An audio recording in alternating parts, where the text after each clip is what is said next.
یہ کہانی ہے ایک کمانڈر کی جو خلا میں سفر کر رہا تھا اور سفر کے دوران اسے ایک پلانٹ پر زندگی کے آثار نظر آتے ہیں۔ اس کو کام ملتا ہے کہ وہ اس پلانٹ پر جائے اور اس کو دیکھے کہ وہاں زندگی کس طرح کی ہے۔ وہ اپنی اسپیس شپ کو اس پلانٹ پر اتارتا ہے اور اس کو چیک کرنے کے لیے آگے بڑھتا ہے، جہاں اس کے ساتھ اس کی مدد کو اس کی 2 اور ساتھی بھی تھی۔ یہاں لائٹ ایئر جو اپنی ایک ساتھی سے بات کر رہا تھا تو زمین کے نیچے سے کچھ جڑیں اس کے دوسرے ساتھی پر حملہ کر دیتی ہیں۔ ان دونوں کا دھیان جیسے ہی اپنی ساتھی کی طرف جاتا ہے تو دوسری طرف سے جڑیں ان پر بھی حملہ کر دیتی ہیں، جن کو تو وہ اپنے ہتھیار سے کاٹ رہے تھے، تو کچھ اڑتی ہوئی چیزیں بھی دور سے ان پر حملہ کرنے کے لیے آ رہی تھی، جن سے بچنے کے لیے وہ اپنے آپ کو ایسا بنا لیتے ہیں کہ کسی کو بھی نظر نہ آئے۔ شپ تک پہنچنے پر وہ شپ کا دروازہ بند ہی کرنے لگے تھے تو لائٹ ایئر کو اپنی دوسری ساتھی نظر آتی ہے۔ وہ اسے بچانے چلا جاتا ہے، لیکن اس کا ہتھیار اس کے ہاتھ سے گرنے پر وہ اپنی ساتھی کو تو کیا بچاتا، خود بھی وہی پھنس چکا تھا۔ یہاں اسپیس شپ میں کھڑی دوسری ساتھی اسے اپنا ہتھیار دیتی ہے، جس سے لائٹ ایئر جڑوں کو کاٹ کر اپنی ساتھی کے ساتھ اسپیس شپ میں آ جاتا ہے اور اسے جلدی سے اڑا لیتا ہے، پر ایک پہاڑ کے ساتھ ٹکرانے پر ان کی اسپیس شپ وہی گر چکی تھی اور وہ جان گئے تھے کہ ان کی اسپیس شپ کا وہ کرسٹل ٹوٹ گیا ہے جس سے وہ زمین یعنی اپنی دنیا میں جا سکتے تھے۔ اس کے ٹوٹنے کی وجہ سے اسپیس شپ کے سب لوگوں کو سونے والے باکس سے صحیح سلامت نکال لیا گیا تھا۔ لائٹ ایئر اس سب کا ذمہ دار اپنے آپ کو سمجھ رہا تھا۔ اسے لگ رہا تھا کہ اس کی وجہ سے وہ لوگ یہاں پھنس گئے ہیں اور سب کی جان خطرے میں پڑ گئی ہے۔ تب اس کے ساتھی اسے سمجھاتی ہے کہ تمہارا ایسے سوچنے کا کوئی فائدہ نہیں۔ وہ اسے کہتی ہے کہ تم بہت قابل ہو اور مجھے یقین ہے کہ تم اس کرسٹل کو بنا لو گے، جس کے بعد ہم لوگ دوبارہ اپنے گھر واپس جا سکیں گے۔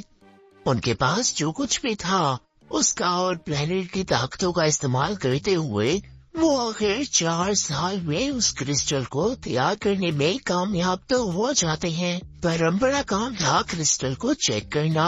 وہ اپنی اسپیس شپ میں اس کرسٹل کو لگا کر چیک کرنا چاہتا تھا، جس کام کے لیے اسے اپنی شپ سے اسپیس کا ایک چکر لگانا تھا اور اپنا یہ سارا سفر صرف 4 منٹ میں طے کر کر اسے یہاں اس پلانٹ پر واپس بھی آنا تھا۔ وہ اسپیس شپ کو چلاتے ہوئے اس کی اسپیڈ بڑھاتا ہے اور یہ کام اس کے بنائے کرسٹل کی مدد سے ہونا تھا۔ وہ کرسٹل اسپیس شپ کو 100% کے بجائے صرف 70% انرجی دے پا رہا تھا۔ یہی وجہ تھی کہ اس کا یہ ٹیسٹ فیل ہو گیا تھا۔ وہ اب جب اس پلانٹ پر واپس آتا ہے تو اسے پتہ چلتا ہے کہ اس نے یہ سفر 4 منٹ میں نہیں بلکہ پورے 4 سال میں طے کیا ہے، کیونکہ اس پلانٹ کا ٹائم اسپیس کے مقابلے جلدی چلتا تھا۔ روم میں جانے پر اسے اس کی ساتھی کا دیا گیا گفٹ ملتا ہے، جو کہ ایک روبوٹک کیٹ تھی۔ وہ بول کر اسے اپنے بارے میں بتا رہی تھی۔ یہاں لائٹ ایئر بھی بہت زیادہ تھک چکا تھا، اسی لیے وہ سو جاتا ہے، لیکن خواب بھی اس وقت کو دیکھ کر پریشان ہو کر پڑ جاتا ہے جب اس کی غلطی کی وجہ سے یہاں سب لوگ پھنس گئے تھے۔ وہ اپنی کیٹ کو اس کرسٹل کو ٹھیک کرنے کا کہہ کر دوبارہ اپنے مشن پر چلا جاتا ہے۔ وہ ایک کے بعد ایک نئے تجربے کرتا ہے اور اس سب میں 62 ایئر یعنی 62 سال گزر جاتے ہیں۔ اس کی ساتھی کی بھی موت ہو چکی تھی، لیکن لائٹ ایئر ابھی تک جوان ہی تھا۔ اس کی ساتھی اسے ایک آخری ویڈیو میسج میں گڈ بائے کہہ رہی تھی، اور تبھی ہمیں اس پلانٹ پر ان سب کے نئے کمانڈر کو دکھایا جا رہا تھا، جو لائٹ ایئر سے کہتا ہے کہ تمہیں اس فضول کام میں اپنا وقت ضائع کرنے کی بالکل ضرورت نہیں ہے۔ تم یہاں رہ کر ہمارے نئے مشن میں ہمارا ساتھ دو، جس میں ہم اس جگہ کو انسانوں کے رہنے کے قابل بنا رہے ہیں، تاکہ انسان یہاں کے ماحول اور چیزوں سے بچ کر آسانی سے رہ سکیں۔ لائٹ ایئر کمانڈر کو انکار کر دیتا ہے اور اپنی کیٹ کے پاس آتا ہے، جو اسے بتا رہی تھی کہ 62 سالوں کی محنت کے بعد آخر میں نے اس کرسٹل کو بنا لیا ہے۔ اس سے پہلے کہ وہ کچھ کرتا، اسی کمانڈر کے لوگ کیٹ کو لینے آ جاتے ہیں، پر لائٹ ایئر کسی طرح سے اسے لے کر وہاں سے نکل جاتا ہے اور لیب میں